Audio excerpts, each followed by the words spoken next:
d'abord, Alex, l'auditorium, C'est très beau. c'est une belle réussite. C'est très très beau. Et quand on parle de Petit Nouveau, c'est pour ça qu'il y a la musique d'Interstellar, parce que le Petit Nouveau, c'est l'orgue, le nouvel orgue de la Maison de la Radio, voilà, qui a été inauguré ce week-end. Donc quand on dit Petit Nouveau, c'est un peu en dessous de la vérité, puisque c'est quand même 5230 tuyaux, c'est quand même 12 mètres de large, 12 mètres de haut, 30 tonnes de bois et de métal. 4 claviers, qu'est-ce qu'on pourrait dire d'autre? C'est déjà beaucoup. Il existait déjà Il ou... existait, mais voilà, on a rencontré Gerhard Grenzing, qui est le facteur d'orgue, ainsi que Michel Laurier, qui s'occupe de la musique là-bas et de la partie création culturelle, qui nous ont expliqué pourquoi, quelle était la nouveauté. La nouveauté, c'est que déjà, le clavier est déporté. Vous avez souvent, le clavier est juste collé dessous. Vous savez, la console. Là, il est déporté, ce qui permet, lors des concerts, de voir l'organiste. Ce qui est intéressant aussi, c'est de savoir que c'est le 3e orgue en France installé dans une salle de concert. Parce qu'évidemment, il y a 12 000 orgues en France, dans les églises, les cathédrales, etc. Mais dans des salles de concert, il y en a très peu. C'est que le 3e. Alors qu'au Japon, par exemple, il y a 400 orgues dans des salles de concert.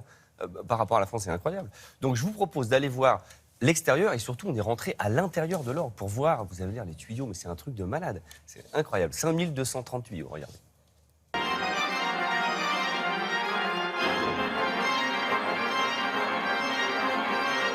Il y a très peu de salles qui peuvent avoir un orgue de cette dimension-là. Il y a 5200 tuyaux, il fait 12 mètres de haut.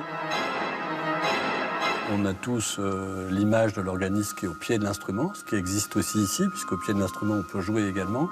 Mais il y a maintenant la possibilité d'avoir cette console mobile qui pilote l'ensemble des 5200 tuyaux. Le musicien est au milieu des spectateurs et non plus au pied de l'orgue. C'est-à-dire qu'on va le voir comme on voit un pianiste en récital. Sa conception fait qu'on peut avoir un toucher très très fin et avoir une très grande modularité des sons qu'on va émettre, parce qu'il y a ce qu'on appelle des jalousies qui vont s'ouvrir ou se fermer et qui vont donner une puissance complètement différente à l'air qui est libéré par les tuyaux.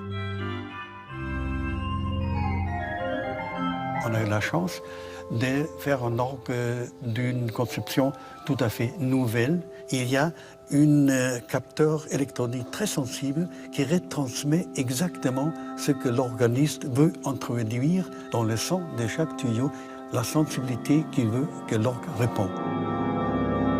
La palette sonore, elle est très ouverte. Cet orgue, il est préparé avec la technologie pour faire des choses complètement nouvelles, pour faire la musique du futur. Le futur, c'est aussi la science-fiction. C'est certainement ce qui a donné envie à Hans Zimmer d'utiliser l'orgue comme instrument principal pour la bande originale d'Interstellar.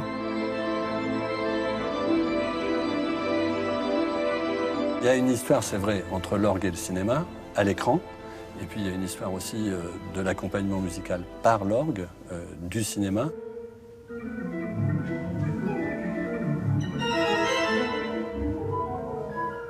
C'est un instrument un peu magique, l'orgue.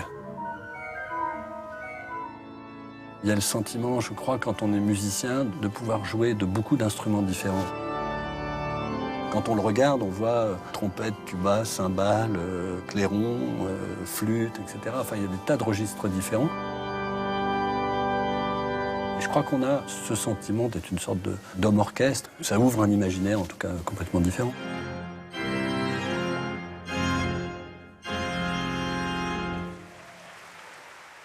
Magnifique. Alors, question d'un amateur à un professionnel. Tous les pistons qu'on aperçoit là. Alors, à les quoi petites tirettes, c'est servent-ils? pour créer les timbres, justement. Vous pouvez avoir un peu de tuyau, pas de tuyau. Donc, l'idée, c'est de faire un peu des sons de clarinette, des sons de flûte, etc. Enfin, de s'approcher d'un orchestre complet. Donc, c'est pour ça que vous avez un pédalier. Il y a 87 jeux, en tout cas. Les jeux, sur cet orgue, c'est ça, c'est ce qui permet de fabriquer, de créer un timbre, un son particulier. Parce qu'on a l'impression qu'il y a un son d'orgue, alors qu'il y a plein de sons d'orgue, en fait. Donc, on a parlé d'Hans Zimmer pour parler d'Interstellar. Oui. On se sert beaucoup de l'orgue au cinéma. Eh bien, par exemple, la saison 2007, il y aura un ciné-concert dans l'auditorium avec Métropolis de Fritz Lang et avec des improvisations à l'orgue pendant la diffusion du film. Donc, j'attends impatiemment. Je pense qu'on y retournera pour aller voir ça. Ça doit être absolument dément. Voilà. Ce qui était génial, c'est quand même de pénétrer à l'intérieur de ce que... Oui. C'est une cathédrale, on va dire. C'est une cathédrale de métal à l'intérieur, mais c'est bluffant. Enfin voilà, il faut y aller.